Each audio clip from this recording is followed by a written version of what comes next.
ইউনূস শাসনে বাংলাদেশে যেভাবে অত্যাচারের শিকার হচ্ছেন সংখ্যালঘুরা, আর এবার খ্রিস্টানরা।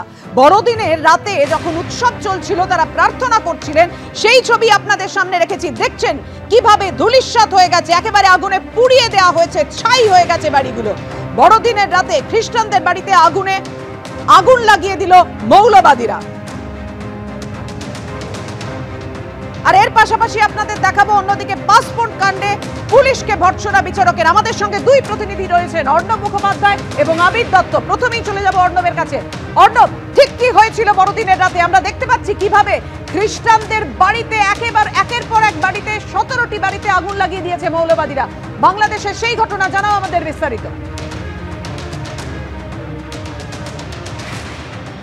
দেখো, একদম বড়দিনের রাতে বান্দরবানের ত্রিপুরা পাড়া, সেখানকার যে খ্রিস্টান কমিউনিটি রয়েছেন তারা গিয়েছিলেন পাশের গ্রামেতে, সেখানকার একটি উপাসনালয়তে তারা প্রার্থনা করতে গিয়েছিলেন।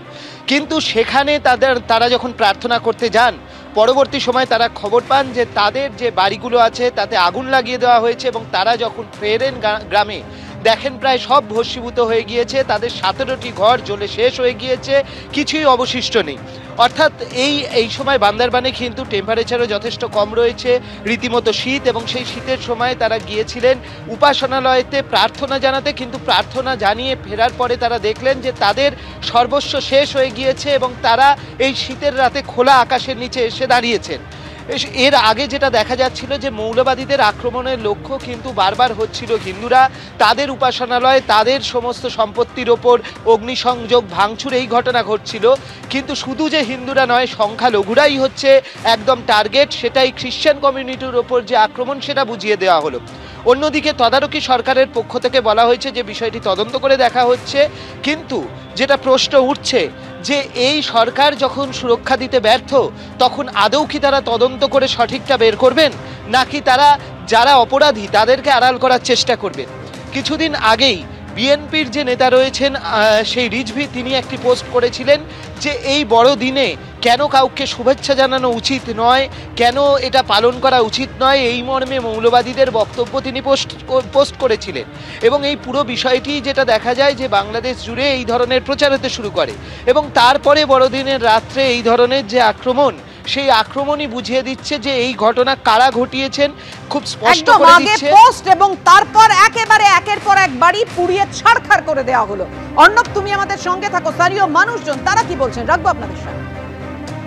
প্রায় 90-100-এর মতন আমরা এখানে বসবাসরত আছি। প্রায় 19টা ঘর আছে এখানে।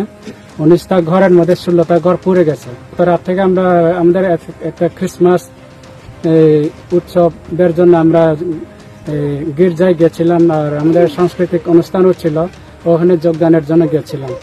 তো যখন মানে অনুষ্ঠানটা প্রায় শেষ, আমরা যখন আসতে চাইছিলাম, এদিক থেকে আমরা দেখলাম যে একেবারে আগুন, মানে মনে হয় আমাদের পাড়ে পড়ে গেছে।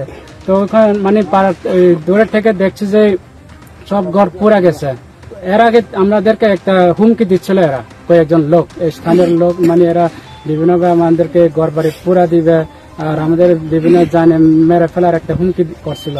তো এর জন্য আমরা লামা থানায় একটা মানে অভিযোগনামা দায়ের করছিলাম। এখন আমরা দিন যাপন করি জনসাধারণ মানে ঘর বাড়ি ছেড়ে সারা, আর আমরা আমাদের বাচ্চা কাচ্চা একেবারে অসহায় অবস্থা, ঘর বাড়ি নাই, খাওয়ার মতো কিছু নাই। কি অবস্থা, আশ্রয় হারিয়েছেন তারা, খাবার নেই তাদের, শেষ সম্বলটুকুও তাদের কেড়ে নিয়েছে মৌলবাদীরা।